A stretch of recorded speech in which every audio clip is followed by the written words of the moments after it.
Now, when we talk about innovation, we are encouraged to take risks. But today we are talking about removing risk. So let's dig into that a bit. What are some of these risks that are related to innovation that you see? Why should we be talking about de-risking innovation, Andres?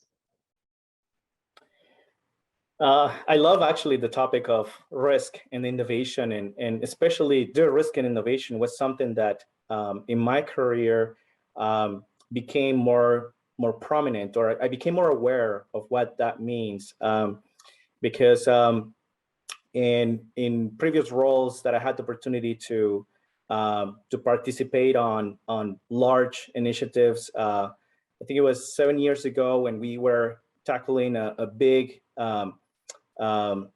new account that we needed to support. When we started trying to understand, we started asking the 5 whys and trying to understand, the motivations about the initiative, or what is the background about the initiative. We learned that, the business was coming from a very bad experience of losing a lot of money, but because they deliver a product that was not adopted. And they said, we don't want that to happen again. And they said in their own words, they say, we want to mitigate that risk, right? We don't want that to happen again.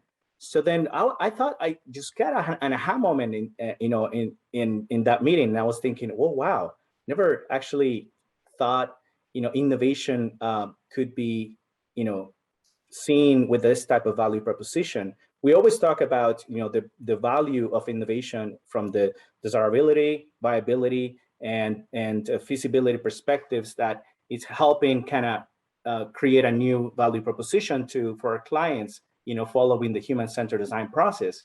But when it comes to kind of creating the awareness within organizations, I thought that was a very meaningful way to position the value proposition of innovation and human-centered design and design thinking.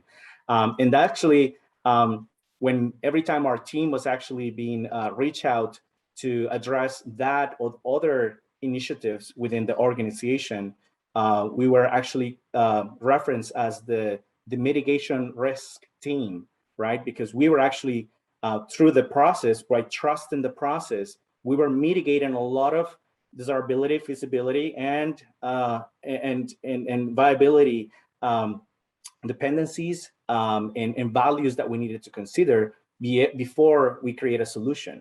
So that was an interesting aha moment in my career that taught me about the importance of the risk and innovation. I think sometimes it's the type of risk that we're looking to remove, because there are so many different types. We often think of financial risk or risk of like large failure.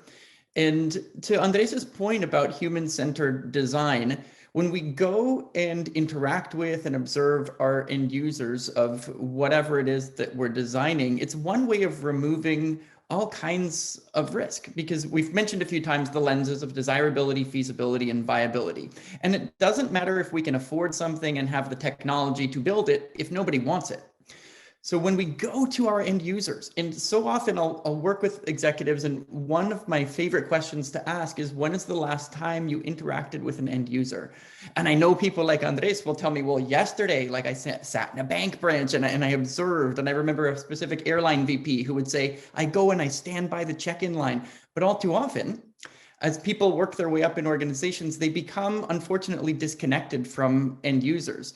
So part of my role around Accenture is to help them reconnect with the unmet needs of their end users. And it's just amazing to see the light bulb moments when that happens. And then they realize, hey, my idea was all wrong because I didn't consider what my user wanted. And then they understand their user and their idea gets better and therefore less risky. I love that, Luke, and I totally see you playing that role because it's something that definitely brings a lot of value within an organization, to have somebody who can facilitate that process, right? It takes a lot of experience and a lot of practice to bring the mindsets and to bring the type of facilitation so that can be tailored within the organization based on their own context and structure. I often like to empathize with the people within the organization, because I agree with you, Luke. Sometimes even as even there's leaders actually who were in the front lines talking to clients and customers, but then they grew up in the organization, and then they are now so busy and they have so many responsibilities. Their cognitive load, is absolutely to top capacity, right? And when people ask me before, when I was working at RBC, what's design thinking, I used to say design thinking is space. Say it's a space in your mind to be able to listen to clients, to never lose that space. Even it doesn't matter what role you have. There's a space in your calendars so you can book time to actually listen to clients or listen to those insights, right? And it's an opportunity actually for us to be able to create that space within the organizations. If we don't have that space, we're just gonna fill up our calendars and minds and cognitive loads just with budgets, roadmaps, and other priorities, right? Because there's quite a lot within an organization. So I think that's an empathy perspective that we need to consider as well. That's such a fantastic point, Andres. So